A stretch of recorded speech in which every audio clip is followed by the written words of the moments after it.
একটি জমি কিন্তু দুই জনের নামে রেকর্ড হয়ে গেছে। এক্ষেত্রে আসলে কোন ব্যক্তির মালিকানা সঠিক হবে? আইনের দৃষ্টিতে কোন ব্যক্তি মালিকানা পাবে? কেন অনেকেই মনে করে যে আমার রেকর্ডে নাম আসেনি, আমি রেকর্ড সংক্রান্ত যে সমস্যা, সেই সমস্যা সমাধানের জন্য বিজ্ঞ আদালতে শরণাপন্ন হয়ে মামলা দায়ের করব, তাহলে হয়তো আমি সমস্যাটা সমাধান করে নিতে পারবো। এখানেও কিন্তু সমস্যা রয়েছে। অনেকেই না বুঝে মামলা করার কারণে বছরের পর বছর মামলা অতিবাহিত হয়ে যায়, তারপরও মামলার নিষ্পত্তি হয় না, ওই ব্যক্তি জমির মালিকানা ফিরে পায় না।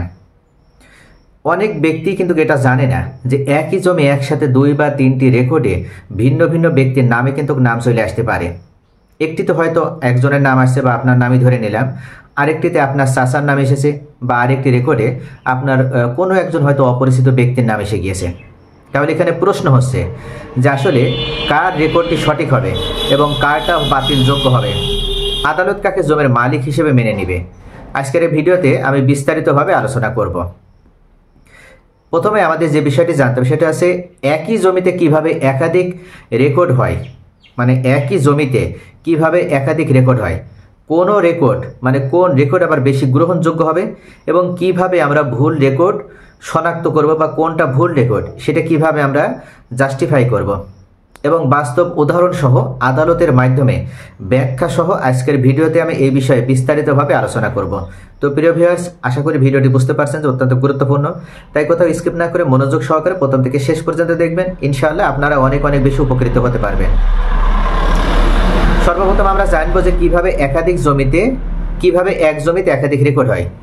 প্রথমে আমাদের বুঝতে হবে জমির মালিকানা নির্ধারণে আমরা যেসব কাগজ দেখি তার মধ্যে অন্যতম হলো খতিয়ান বা রেকর্ড।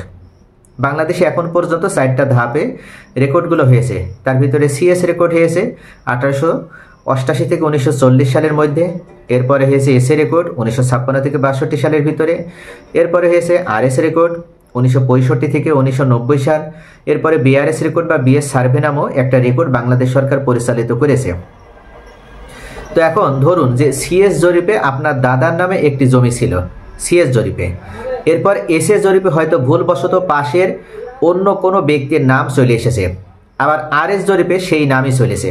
অর্থাৎ সিএস জরিপে যেহেতু আপনার দাদার নাম ছিল, এসএ জরিপে অন্য আরেকজন ব্যক্তির নাম ভুলক্রমে চলে এসেছে, এরপর আরএস জরিপে আবার তাদের নামে এসেছে, এমনকি বিএস জরিপে আবার আপনার বাবার নামে চলে এসেছে। বিএস জরিপে অর্থাৎ যে 4টে জরিপের কথা আমি বলছি, মাঝখানে 2টা জরিপে আপনাদের নামে জমি ছিল না, সর্বশেষ জরিপে আবার আপনাদের নামে এসে গেছে, আর প্রথম জরিপে আপনাদের নাম ছিল। এমন পরিস্থিতিতে এক জমি 4 রকম মালিকের নামে উঠে গেছে। এটাই দ্বৈত বা একাধিক রেকর্ড হওয়ার মূল কারণ। এই ভুল হয় জরিপের সময় পরিমাপের ভুল, সীমানা বিভ্রান্তি, প্রতিবেশীদের আপত্তি না করা বা ভূমি অফিসের ত্রুটির কারণে। এখন কোন রেকর্ডটা তাহলে বেশি গ্রহণযোগ্যতা পাবে? এখানে প্রশ্ন হচ্ছে যে এতগুলো রেকর্ডের মধ্যে তাহলে কোন রেকর্ডটি আসল রেকর্ড হবে? আইন অনুযায়ী খতিয়ান বা রেকর্ড হলো প্রাথমিক মালিকানার একটি প্রমাণ, তবে এটি কিন্তু কোনো চূড়ান্ত প্রমাণপত্র নয় জমির মালিকানা প্রমাণের জন্য। অর্থাৎ কারো নামে যদি খতিয়ান থাকে, যদি তার কোনো রেজিস্ট্রিকৃত দলিল না থাকে, যদি জমিতে দখল না থাকে, তাহলে সে আদালতে মালিক বলে প্রমাণ করতে পারবে না। 2005 সালে বাংলাদেশ সুপ্রিম কোর্টের একটি বিখ্যাত রায় হয়েছিল, যেটা 57 DLR 75-এ বলা হয় record of rights prima ফেসি evidence, অর্থাৎ প্রাথমিক প্রমাণ। কিন্তু আসল মালিকানা প্রমাণ করতে হলে দলিল, দখল ও কর পরিশোধ, এই 3টি বিষয় অবশ্যই জরুরি। আপনার নামে বিএস রেকর্ড আছে, ভালো কথা, কিন্তু যদি আপনার কোনো দলিল না থাকে এবং জমির দখল অন্য কারো কাছে থাকে, তাহলে কোর্টে কিন্তু আপনি জিতে যাবেন এমন নিশ্চয়তা নেই। অর্থাৎ আপনার নামে রেকর্ড রয়েছে ঠিক আছে, কিন্তু অন্য আরেকজন ব্যক্তির দলিল আছে, এমনকি তার আবার দখল রয়েছে জমিটা, কিন্তু আপনার নামে রেকর্ড এসে গিয়েছে। এখন আপনি যদি কোর্টে মামলা দায়ের করেন জমির মালিকানা পাওয়ার জন্য, সেক্ষেত্রে কিন্তু অনিশ্চয়তা থেকে যাচ্ছে যে আপনি মালিকানায় জিততে নাও পারেন। তবে বিচার বিশ্লেষণের সবচেয়ে গ্রহণযোগ্য হলো 1 নম্বরে রেজিস্ট্রেশন দলিল এবং 2 নম্বরে দখলের প্রমাণ। সেখানে অবশ্যই চাষাবাদ থাকতে হবে, ঘর, ঘের, গাছ ইত্যাদি যে কোনো কিছুর মাধ্যমে জমিটা দখলে থাকতে হবে।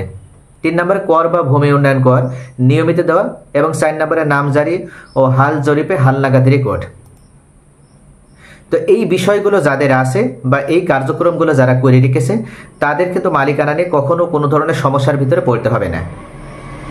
আপনার জমিতে যদি 2 বা তার বেশি রেকর্ড হয় তাহলে আপনাকে প্রথমেই 4টি জরিপ সংগ্রহ করতে হবে, যেমন সিএস খতিয়ান, এসএ খতিয়ান, আরএস খতিয়ান বা বিএস খতিয়ান।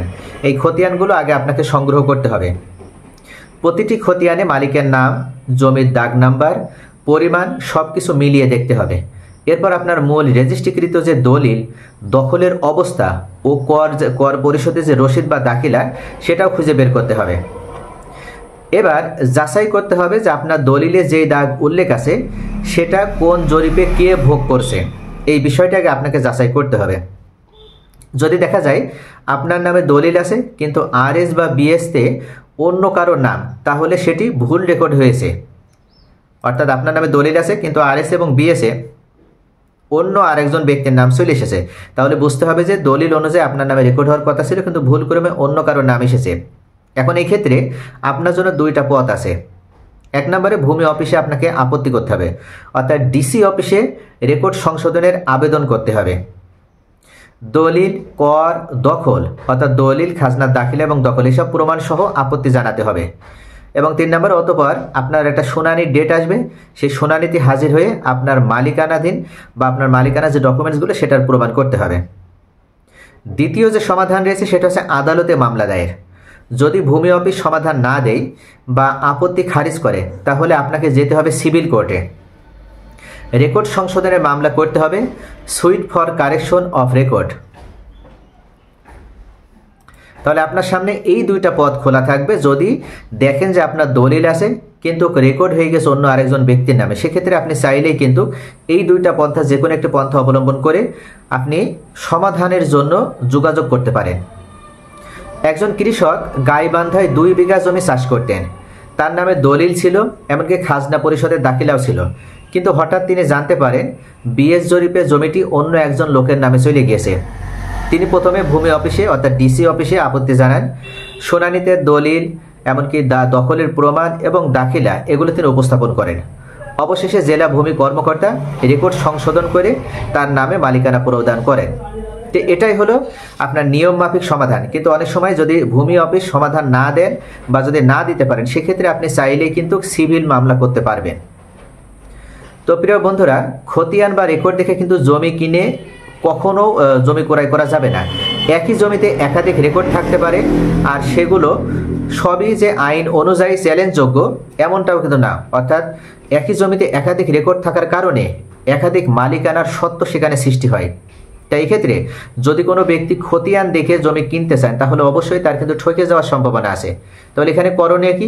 করণীয় হচ্ছে 1 নম্বরে দলিল ছাড়া রেকর্ড মানেই কিন্তু নিরাপদ নয়। যদি কোনো ব্যক্তি শুধু রেকর্ড মূল্যে মালিকানা দেখাতে চায় তাহলে দেখে নিতে হবে যে সে দলিল অনুযায়ী জমিটা মালিকানা পেয়েছে কিনা। তবে যদি সে উত্তরাধিকার দিক থেকে পর্যায়ক্রমিকভাবে মালিকানা পেতে থাকে তাহলেও সমস্যা হবে না, অর্থাৎ এটাও তার একটা দলিল। 2 নম্বরে দখল ছাড়াও কিন্তু মালিকানার প্রমাণ দুরূহ একটা বিষয়।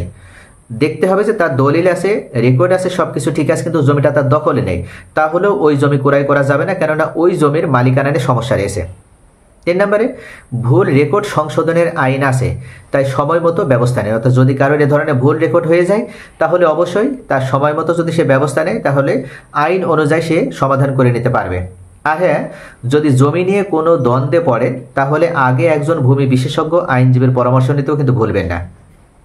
তো প্রিয় ভিউয়ার্স, আজকে যে বিষয়টি আলোচনা করলাম এটা অত্যন্ত গুরুত্বপূর্ণ একটি বিষয়। অর্থাৎ একই জমি একাধিক ব্যক্তির নামে রেকর্ড হয়ে গেছে, সেক্ষেত্রে মূলত জমিটা পাবে কে, আর আইন অনুযায়ী জমিটা যদি পেতে হয় তাহলে সেক্ষেত্রে কোন কোন পন্থা অবলম্বন করে পেতে হয়। আশা করি আপনারা বিষয়টি উপলব্ধি করতে পেরেছেন। যদি ভিডিওটি ভালো লাগে তাহলে লাইক, কমেন্ট এবং শেয়ার করতে ভুলবেন না। সকলে ভালো থাকুন। Thanks for watching.